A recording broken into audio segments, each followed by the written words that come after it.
Matrix, and welcome to Matrix. My name is Luni, and today we're focusing on your final exam prep for physical sciences. All you need to do to send us your questions and comments is search for Matrix on all our social media platforms, as well as hit us up on our WhatsApp line. All of the details are on the screen. We've got a great assessment going on for you guys, so please download the 2Enable app for free on your app store. There's also a cool competition going on, but I'll give you all of those details later on in the show. I've got Nicolene, our sign language interpreter, as well as Temba, our teacher. Thank you so much, guys, and over to you. Thank you, Luni. A warm welcome to all of you Matrix. Today is our last push. Our focus will be on the chemistry, which is the paper 2. Now, we've got probably a lot of things that we can talk about, but because of time constraints, we'll focus our attention on certain aspects that would obviously, hopefully, contribute to the level of preparedness as we move towards writing the final exam for chemistry. So we would use some of the problems from the previous papers, but our main focus essentially will be on the strategies, the techniques in terms of how we approach questions. So without any waste of time, let's look at our scenarios here. The first question, which is adapted from DBE November 2019, okay, it's going to be our question 1 for today. It says here, the Iupac name of an organic compound is 4,4 dimethyl pent2-ine. Okay, so the Iupac name is given in this case. Now, you'd obviously think about, this question is definitely around naming of organic compounds, or alternatively what we would refer to as the nomenclature of organic compounds. The Iupac rules must be used with consistency. We need to refer to them and be consistent as far as their application. Right, so the compound Iupac name is given in this case. Now it says here, write down the general formula. Pay attention to how the term general formula has been written, because once it's written in uppercase in this case, that's the main focus of the question. Okay, but before maybe we respond to the question, let's quickly interrogate the Iupac name that's given. Now, one of the things that we obviously pick up from the Iupac name that's given is the suffix, which is YNE. So the suffix on its own in terms of the naming, it has a lot to do with the homologous series to which this compound belongs. So we need to identify that. And from there, we are able to deduce, for argument's sake, the functional group of that particular homologous series, or based on the Iupac name that is given. Right, so obviously this is an alkyne, okay? This is an alkyne, as the name suggests, YNE, which is something that is common as far as the given Iupac name. So we want to identify the homologous series to which it belongs. So based on the given Iupac name, we can immediately deduce that this compound is definitely one of the alkynes. Okay, so that's the homologous series to which it belongs. But the question says, write down the general formula. So all alkynes can be defined by the formula CnH2n minus 2. So this question is basically 1 mark. What that says is either you know or you don't, or you remember or you've forgotten. So go back and look at the classification of organic compounds as part of your preparation. Moving along, we've got question 1.1.2, which says, write down the structural formula of this compound. Right, now, we are going to go back and focus our attention on the given Iupac name. So we've already identified the homologous series to which this substance belongs. Now, in terms of coming up with the structural formula, okay, we must show all the bonds between the atoms that make up a molecule of that particular compound. So first things first, let's pay attention to the parent chain. The parent chain, that's where we start. This parent chain consists of 5 carbon atoms in the longest continuous chain. So we're going to have 1, 2, 3, 4, 5. Right, so that's the parent chain. And then the 2-ine, so the 2 suggests the position of the functional group in the parent chain. So in this case, we are saying that between carbon atom number 2 and 3, we've got the functional group. So the functional group here present is a triple bond. The moment we see a triple bond, we immediately think, oh, okay, this is an unsaturated hydrocarbon, which falls under a particular homologous series. It could either be, alkenes or alkynes, but in this case, it's YNE as the suffix that is given in the name of this compound, okay? So that's the position, okay? But remember, again, each carbon atom must have 4 bonds around it, as we know it from the periodic table, okay? So on carbon atom number 4, we've got 2 methyl groups, okay? Okay, then obviously this will be our 1, this will be our 2, this will be our 3, okay? Right? Just to correctly label that, okay? So we have, this is carbon atom number 3, that's 4, that's 5. So each carbon atom must have 4 bonds around it, okay? So at carbon atom number 4, we've got 2 methyl groups, okay? That's one. That's the first one, okay? Whichever comes first, okay? Then we've got another CH3, all right? Right. And then each carbon atom must have 4 bonds around it, okay? So this is what we have. You may be tempted on carbon atom number 2 to include, but make sure that you count the number of bonds, okay? And then on the third one, we've got another,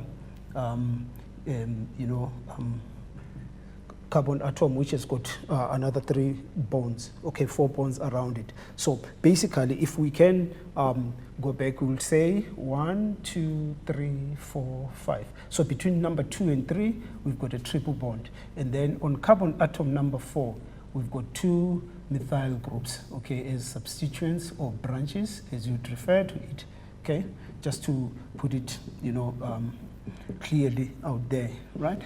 So this is our structural formula of our compound. Okay, make sure that you show all the bonds because this is a structural formula. So our compound basically looks like this. So this is our 4.4 dimethyl pent-2-ine. So that's the first methyl, that's the other methyl. Both of them are on carbon atom number 4. So between carbon number 2 and 3, we've got the functional group, which is the triple bond. So pay attention to that as well, okay? Moving along, and then there's an organic compound below, which has 1 positional isomer. I'm going to underline that. So in terms of isomerism, remember, we talk of structural isomers generally. And if we further zoom into, the different categories of structural isomers, we definitely have positional, chain, and functional isomers. So these are some of the, little things that must come to mind, okay?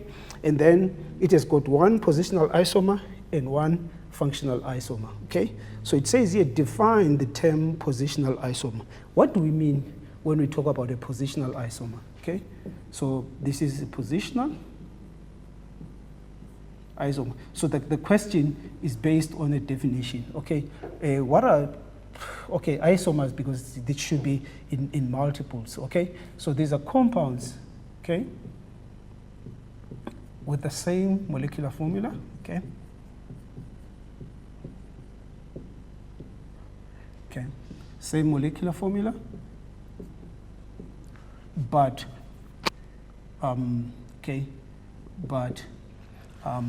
differ, okay, in the position, okay, of the substituent. It could be the substituent, okay, side chain, okay, these are different possibility, okay, or functional group, okay,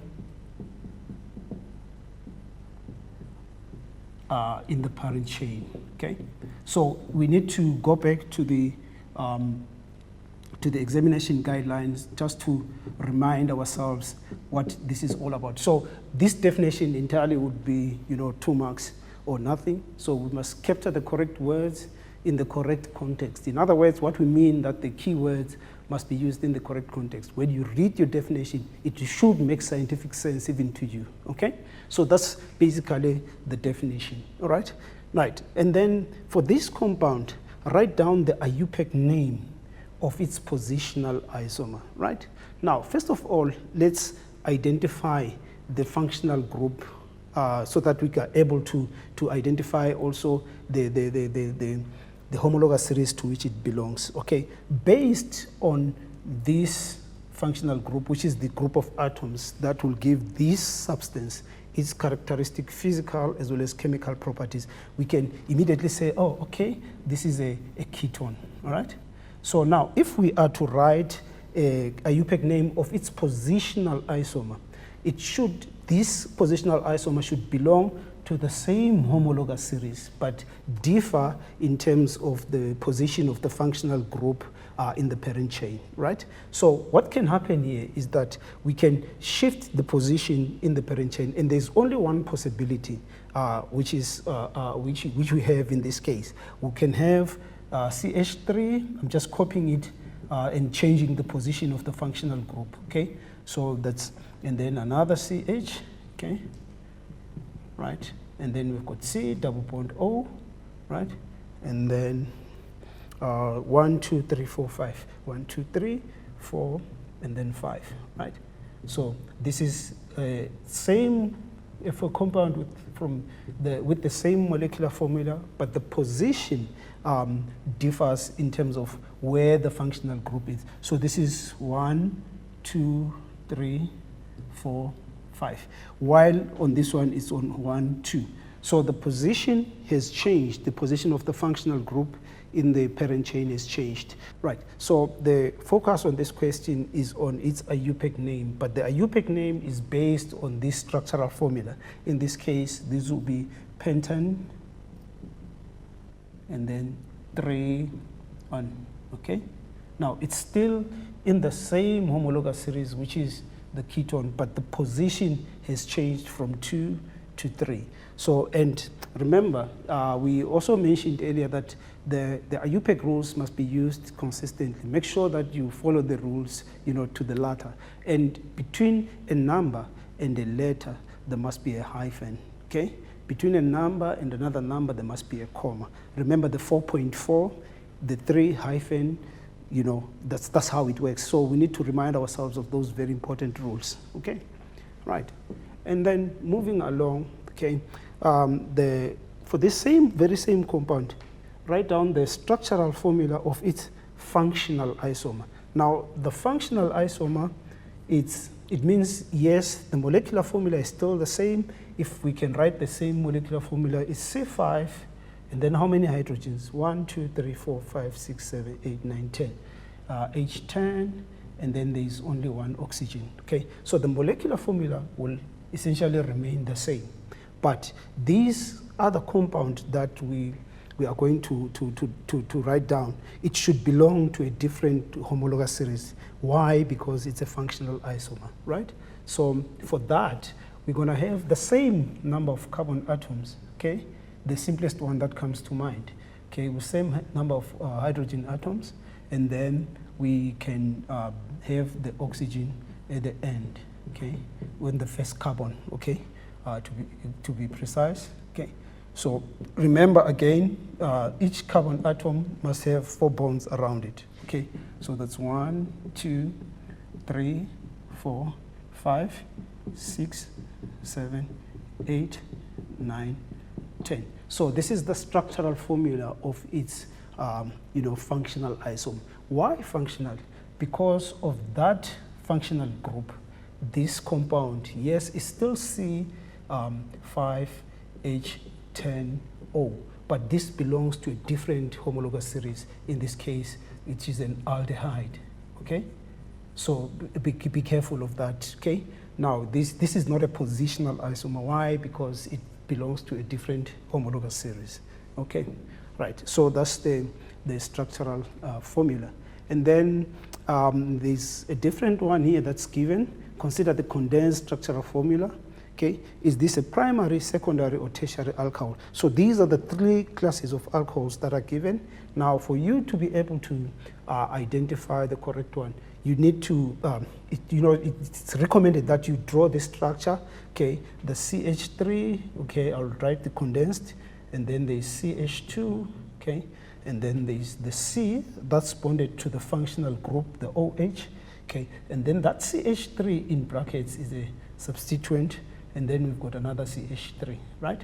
Now, this is the carbon atom, which is carbon atom number 2 in this case, okay, which is bonded to the functional group. How many alkyl groups are bonded to this carbon? We'll circle them. It's 1, it's 2, it's 3. For that reason, this becomes a tertiary alcohol. So this is the kind of understanding that you need to demonstrate as far as naming is concerned. But these are just the examples, but the approach to answering questions on naming organic compounds, I think it's something that you need to go back, make sure that you revise and you remember most of the very important facts. Luni, I think for the first segment, we're good. All right, thank you, Temba. Matrix, we are going to take a quick break and we'll see you shortly after this.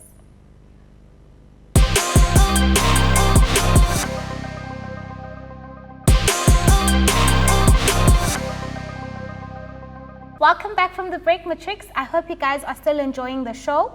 We are still busy with your final exam prep to help you with the upcoming exams.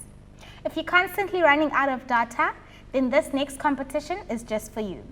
Wazo Matrix is bringing you the hashtag Wazo Winner competition, where 2 lucky matriculants stand a chance to win 2 gigs of data. So all you need to do to enter is head on over to our Facebook page and all of the details will be there. Thank you so much, Temba, and over to you. Thank you very much, Luni.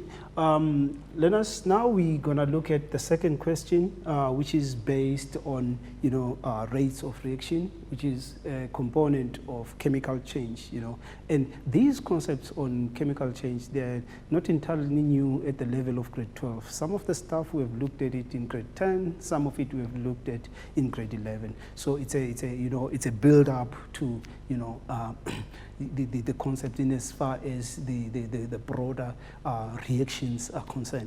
Now, it says here, the calcium carbonate, which the formula is given in this case, is in an antacid tablet, reacts with dilute hydrochloric acid, okay, according to the balanced equation. So the equation has already been balanced for us. So why balancing of equation is there's so much fuss about the balanced equation of reaction? Remember, if substances react with each other, they react in fixed proportion. And from that, we are able to derive the stoichiometric ratio in which they react with each other. And then we can so much do some problems around that based on the balanced equation of reaction. Right. Now, in other words, what this means in terms of, if we may interpret this, it says 1 mole of calcium carbonate reacts with 2 moles of the acid to give us a mole of calcium chloride, 1 mole of carbon dioxide, and a mole of water.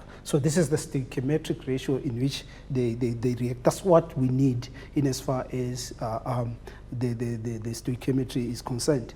So the first question in this long question says, is the above reaction endothermic or exothermic? So this is, a multiple choice, just that here we only have 2 possible options. And beyond that, you must be able to justify your answer by way of reasoning. So in terms of energy, remember, we are given this information about this reaction, right? What does that tell us? It tells us that the enthalpy change of this reaction is negative. And remember, in almost all reactions, energy is absorbed to break the bonds, okay, as well as energy is released when new bonds are formed in a chemical change. This is how we know it from grade 10. So the comparison in terms of how much energy is absorbed versus what is released will determine whether the reaction is exothermic or endothermic. So a reaction that releases more than it absorbs is definitely an exothermic reaction,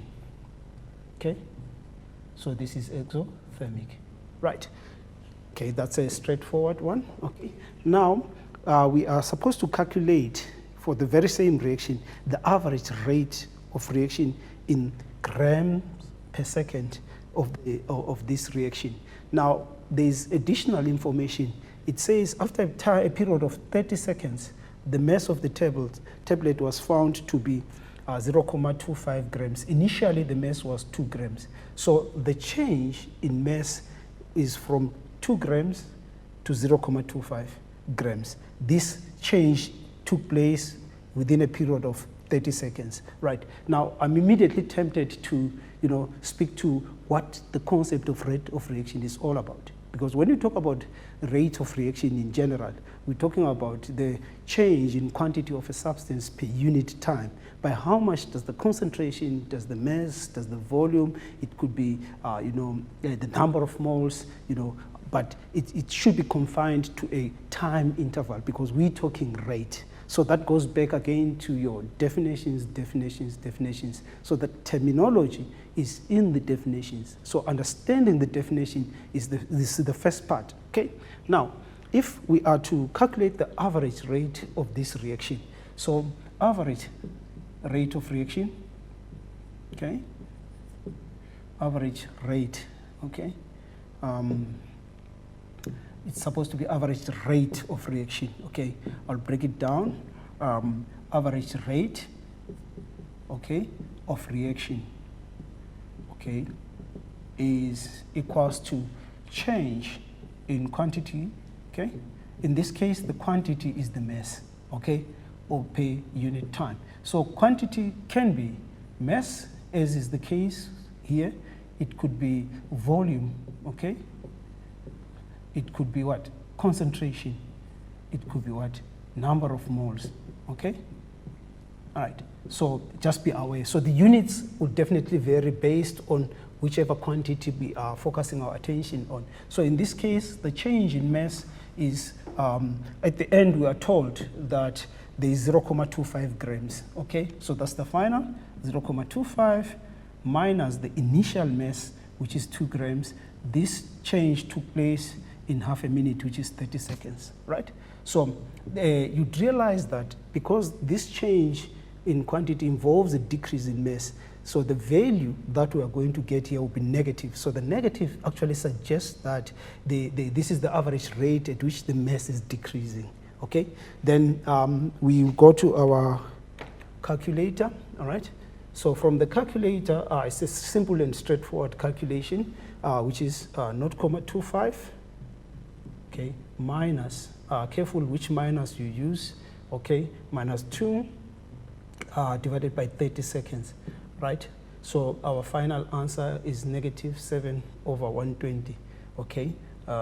Just to put that, this is negative 0.058, okay? So it's negative 0.058 grams per second. Okay, because the question says the units must be given in grams per second. Why? Because this is mass over time. All right, and then the next one, it talks about the same antacid tablet. We are told that it contains 40% of calcium carbonate. Now let's break that down. So if we say the antacid tablet contains calcium carbonate, it means a certain proportion of the tablet is actually calcium carbonate, okay? So the antacid is not calcium carbonate. It contains calcium carbonate, and the proportion of it is 40%, okay? So we are already told that the antacid tablet has a mass of 2 grams. So of the 2 grams, 40% of it is actually the calcium carbonate, which is what is of interest to us based on the equation of reaction that we are given, right?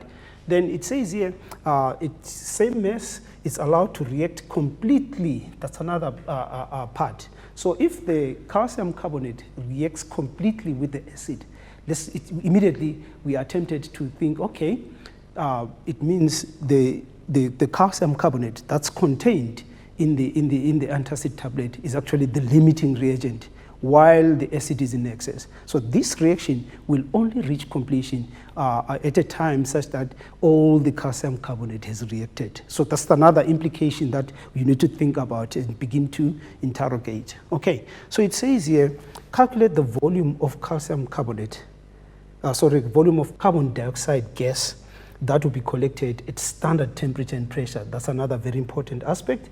assume that all the carbon dioxide produced is from the calcium carbonate. Now, if we go back again to our grade 10 stoichiometry, we talked about that the fact that a mole of any gas occupies a fixed volume. So that is the molar gas volume, which is a constant. So when we say it's fixed volume, it means a mole of any gas, as long as it's under standard temperature and pressure, that mole will occupy a volume of 22.4 cubic decimeter. So that's why the figure is molar gas volume is equals to 22.4 cubic decimeters, okay, per mole. So if we say per mole, how many moles are there? It's 1. So 1 mole of any gas at STP occupies 22.4 cubic decimeters. So that's the main thing. And if you look at the number of marks that are given in this question is 5. It says to us this is a multi-step kind of a problem. So we know 1 produces 1.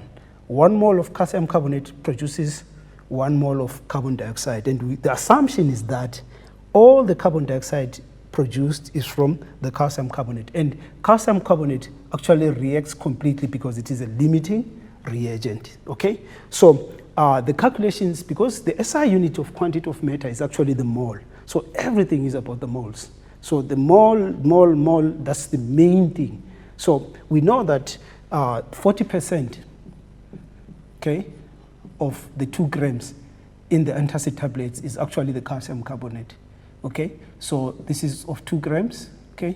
So here we're actually calculating the mass of sample of calcium carbonate in the antacid tablet, okay? So if you go to your calculator very quickly, okay, that's same as 0.4, which is the 40 over 100 multiplied by 2, okay? What is the mass of calcium carbonate? It's actually 0.8 grams. So 0.8 grams in the 2 grams of the antacid tablet is actually the calcium carbonate, which is what is of particular interest to us. So here the mass is 0.8 grams. Now we ask ourselves, in this 0.8 grams, how many moles of calcium carbonate are present? Okay, so we would say number of moles of calcium carbonate is equals to mass of sample divided by the molar mass of calcium carbonate. So the mass is we've managed to determine the 40% in the 2 grams. So this is 0.8 divided. Now we need to go to the periodic table to be able to determine the molecular mass of the calcium carbonate. So calcium is 40. Okay, let's quickly add that. So calcium carbonate is 40. Okay, calcium is 40. Okay, plus the carbon, which is 12. Okay, plus the oxygen, which is 16. But how many of them do we have per molecule? We've got per formula unit, there's actually 3. Okay, so that's how we determine that. But the information should actually be extracted from the periodic table. It's actually 100 grams per mole. Okay, so this is divided by 100. Okay, so how many moles are present in that? Should have stayed on the calculator. Okay, so then we'll have got the 0.8, okay, divided by 100. Okay, this gives us that, which is 8 times 10 exponent negative 3 moles. 8 times 10 exponent negative 3 moles. Okay, now what do we know from the balanced equation of reaction? 1 mole, okay, of calcium carbonate, okay, produces, so that's the main argument, okay, produces a mole of carbon dioxide, okay, gas, right. Now, how many moles do we have then? It means there will be the same number of moles. So number of moles of CO2 gas is equals to 8 times 10 exponent negative 3 moles. Okay. Now, we want to determine what volume will be that. So we know from our stoichiometry from grade 10, volume is equals to number of moles multiplied by the molar gas volume. Okay. Right, that's the second part of our multi-step problem. So the number of moles is 8 times 10 negative 3 multiplied by the constant, which is 22.4 cubic decimeter per mole. Okay, so then the final calculation yields, what do we have here? 8 times 10, exponent negative 3, okay, times the constant, which is 22,4. So this gives us that 0,1792, okay? 0,1792 cubic decimeters, okay? So this is the volume of carbon dioxide that will be produced, right? So this is a multi-step problem which is actually, doable as long as you understand. And if you look at how the calculations have been laid out, I think the scientific argument is very clear. One thing leads to the next. So as you respond to your question, you also need to make sure that the layout of your work, because somebody has to make sense of how you arrived at the answer, and all the calculations need to be shown clearly, okay? Right, and then the rate of reaction of similar antacid tablet with excess HCl of that concentration. So the concentration is given at different temperatures is measured, okay? A graph is plotted. So temperature is going to be varied. Now, this question actually talks a lot about, the scientific process, the investigation. Think about the variables, the independent, the dependent, as well as the controlled variable. So, and based on the results, we are able to draw conclusions, like in this case, this question obviously talks about, rate of reaction in one way or the other. So the temperatures are varied, which is different temperatures. So this is the graph that is obtained. So if you look at the label on the vertical axis, this is actually rate of reaction, okay? Because obviously, depending on the temperature, it will affect the time taken for the reaction to actually complete, okay? And then write down one controlled variable for this investigation. Now, we understand that temperature was going to be varied, okay? So obviously, we can think about the concentration, okay? But how did we arrive at that, okay? Remember, there are 5 factors that affect rate of reaction, okay?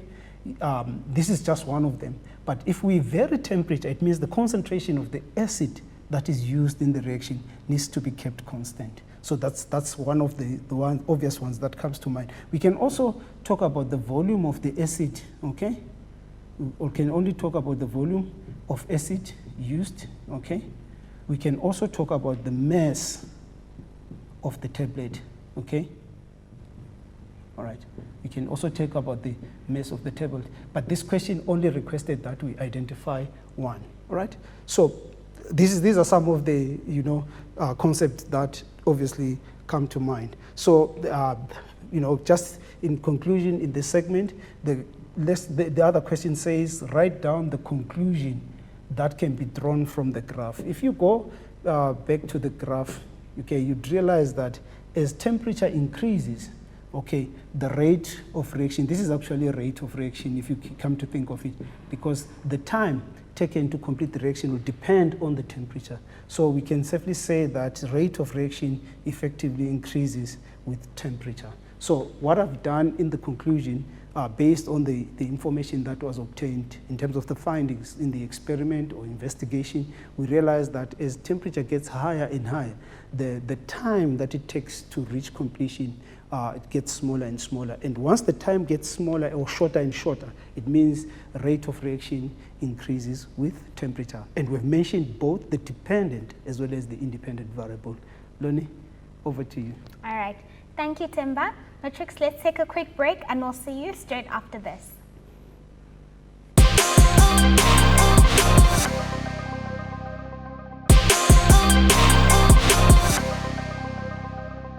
We're back from the break, Matrix. I hope you guys are still tuned in and enjoying the show. Thank you so much, Themba, and over to you. Thank you very much, Loni. In our third and final segment, we'll look at the multiple choice question, which, you'd realize that the 20 marks in section A, you need to dedicate or allocate, a decent amount of time for you to actually go through them. Because some of the questions, actually, in most cases, the multiple choice tests your understanding more than any other thing in terms of, the concepts, in its entirety. So as a result of that, the kind of skills that you approach, you need to polish them, make sure that you understand your basics very well. Let's look at a typical example, which is part of the assessment. And then it says here, a hypothetical reaction reaches equilibrium. I'm going to underline the term equilibrium. And remember, that's the main thing as far as chemical equilibrium is concerned. What exactly do we mean when we say a system is in a state of dynamic equilibrium? Remember, we are saying that there are two reactions that take place within a closed system, okay? There's the forward as well as the reverse. So these two reactions, they coexist or they occur at the same time. Hence we talk dynamic. Hence the word, completion is totally taboo. We cannot talk about completion when we talk about equilibrium. So in a state of dynamic equilibrium, what do we know? We know that the rate of the forward reaction equals the rate of the reverse reaction. Okay, and as a result of that, the concentrations of all substances actually remain constant as a consequence of equal rates of reaction. Okay, right? And then just to break it down, and then at a certain temperature in a closed container, according to the following balanced equation. So it's a hypothetical, but pay careful attention to that. This tells us something about the forward reaction. It says that the forward reaction is exothermic. Okay, forward reaction is exothermic. Now, we can immediately deduce that the opposite is true for the reverse reaction, okay? So which one of the following changes to the equilibrium conditions will result in an increase in the equilibrium constant? It's a brilliant question, right? Now, there are four options that are given there, okay? Now, there are three factors that affect equilibrium. One of them is concentration, okay? All right? And then the other one is temperature, right? And then the third one is pressure of gases, right? Okay, pressure of gases. Now, in these three factors that affect equilibrium, the principle of Le Chatelet is the main concept in terms of explaining how each one of those actually affect a state of a dynamic equilibrium, right? Remember, the temperature is very special because it's the only factor that actually affects, equilibrium or disturbed equilibrium. Now, just to analyze some of the possible options that were given, okay, the majority actually, it was split between option B and C, okay? With option A having about 15% of respondents saying it's A, and then D, we've got about 25%. But let's go back to the question itself, right? The only thing that can change actually the magnitude of the Kc value is only temperature. Now we're going to eliminate two destructors. Now if you choose at random from 4, chances are 25%, the chance is 25% of getting it correct. But if you eliminate the destructors, you improve your chances of getting it correct. But the thinking behind elimination is our main focus in this case, okay? Now, anything that talks about pressure is totally out because changing pressure does not affect the magnitude of the Kc. So we'll eliminate C and D, and we're left with A and B. So whatever, and then again, it talks about the magnitude of the equilibrium constant. I'm tempted to talk about the Kc expression, right? So if we talk about the Kc expression in this case, we know that the Kc expression in this case is gonna, we're not gonna include this product, which is carbon, because it's a solid. So it's gonna, we shall give it a concentration which is constant of 1, and then we've got what? We've got A, okay? And then a B, do not forget, B must be squared. So this is our Kc expression in this case. Now, the question talks about the one that is going to result in an increase in the equilibrium constant. So now, for the Kc value to actually increase, it means the forward reaction must actually be favored. So if we favor the forward reaction, it means the proportion of these reactants in the equilibrium mixture will actually be less. Hence, if this becomes less, then we get a bigger magnitude of Kc. So in terms of temperature, if the forward reaction is favored, it means the Kc value will also increase. Now, A says if we increase temperature, remember the forward reaction is exothermic, and the exothermic is favored by a decrease in temperature. So A will have an opposite effect. So if we decrease the temperature, the forward reaction will be favored, meaning the magnitude of the Kc value will increase, right? So the correct option in this case is actually B. But pay careful attention to the distractors that we eliminated, and we are to think about the reason why between A and B we eliminated A, right? So that's basically one of the skills that are very important as far as the multiple choice. And then further on, it says here, it's another question on the multiple choice. It says, initially, a certain amount of gas P was placed in an empty container. There is a hypothetical reaction which reaches equilibrium. So that's the main thing. And this equilibrium can only be achieved in a closed system, okay? This is the balanced equation, okay? And again, we need to pay attention to that, okay? That still says the forward reaction is actually exothermic. And then meaning, by implication, the reverse is actually exothermic. So at time t, the temperature is increased, right? So which graph below best illustrates the resulting changes in the rates of the forward and the reverse reaction if after temperature is increased? So the main idea here, or the main factor, is temperature. So, but the change that was effected is actually an increase in temperature, right?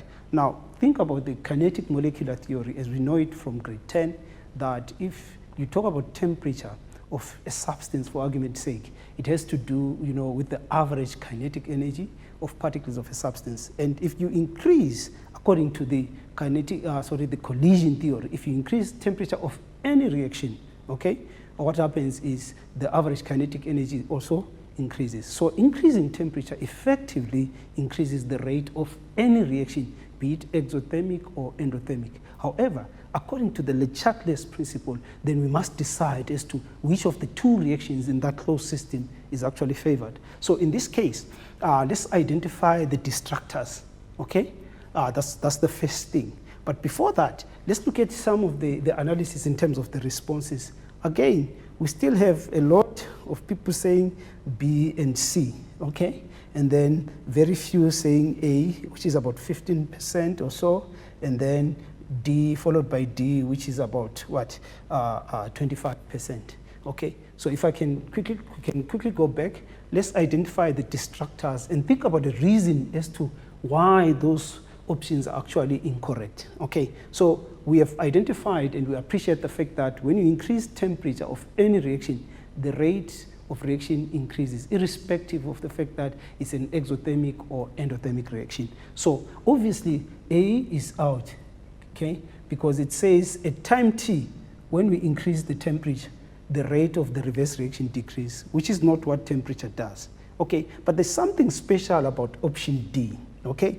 If you look at option D very carefully, at time t, when temperature was increased, both reaction rates increased, but none was increased more than the other. So in other words, we can simply deduce that none of the reaction was favored over the other. So that could point to a possibility that a catalyst was introduced at time t, okay? But remember, a catalyst actually lowers the activation energy of any reaction, and as a result of that, the rate of reaction increases.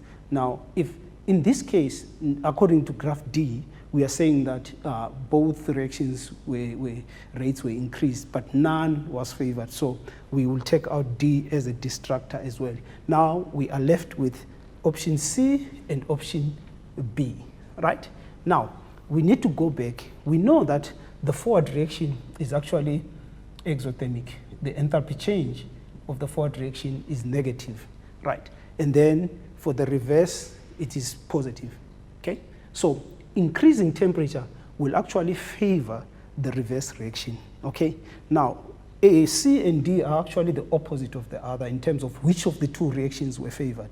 According to option C, the forward reaction was favored. As you can see, at time t, the rate of the forward reaction is greater than that of the reverse reaction. While both of them increased, the forward reaction actually increased more than the reverse, which takes it out. Okay. So what happens is with option B, we realize that despite the fact that both reaction rates increased, but the one that was favored is the endothermic one, which is the reverse, which leaves us with option B. So that's the kind of thinking. Look, it takes a decent amount of time to actually work through all those steps. So these are some of the little, tips that you need to be mindful of as you approach your multiple choice questions. And a question with 20 marks deserves, a fair amount of time, because the level of, difficulty will always be different from one question to the next. So, yes, as you do it last, but allocate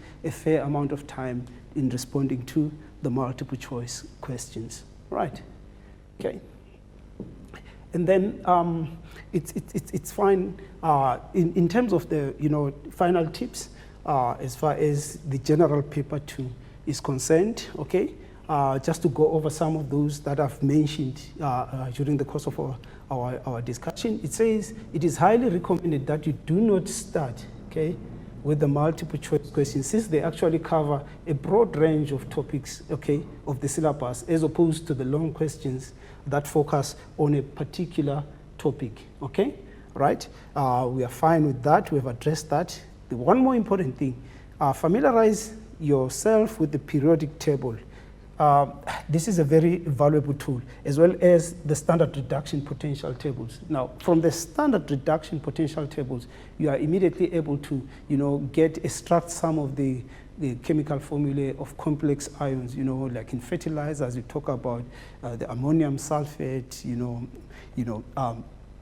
or ammonium nitrate. So the standard reduction potential tables have some of those. The periodic table gives you the valency of some of these elements, as far as the reactions are concerned. So the part of the chemical formula in terms of its importance cannot be overemphasized. It's very important to understand the chemical formula as we know it from grade 10.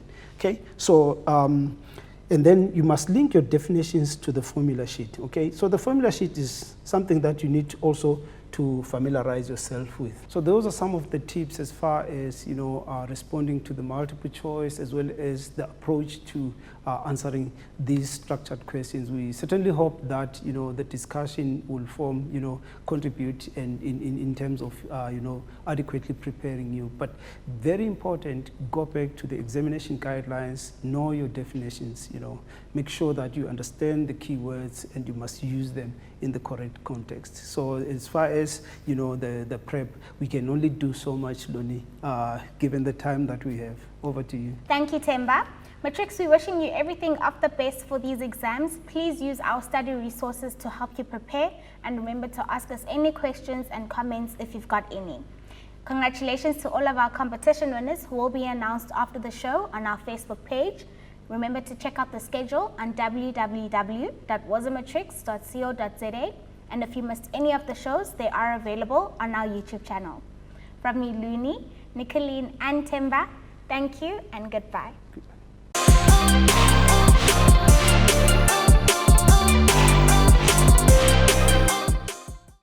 Siyabangena, Wasamatrix is back and better than ever, with catch-up lessons, revision and learning support on more platforms than ever before. There are great support materials on the DBE Cloud. Find us on television and revise 10 subjects. And if you miss something, relax, Ntwana. Go to our YouTube channel or DSTV catch-up. Need help? Check out Vele, our Telegram-based chat platform where teachers are waiting to help you. Prefer WhatsApp? Send questions or voice notes to our Wasamatrix WhatsApp line. And that's not all. Want to test yourself? Check out the Matric Live app. Hey Matrix 2021, we've got you covered. Confused where to go? Visit the Wasamatrix website at wasamatrix.co.za. Wasamatrix.